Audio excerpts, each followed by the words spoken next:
So the number one question that I always get asked is, why should I book through a travel advisor? There are so many different reasons why you should, but here is just one prime example. So as a travel advisor, I have access to certain cruise lines, different group rates. So these group rates you cannot book by booking directly online or even calling into the cruise line to get booked. Now, these group rates sometimes are at a hefty discount. And again, you can only book through a travel advisor. Let me show you an example.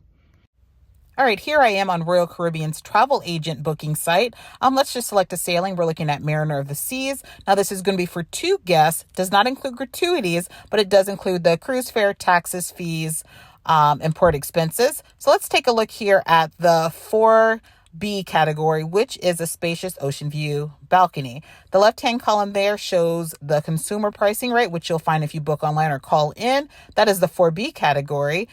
That total, if you see in the upper left-hand corner, is $2,223.40. But as a travel advisor, I have access to certain group rates. So the same exact cabin is going for $629 per person.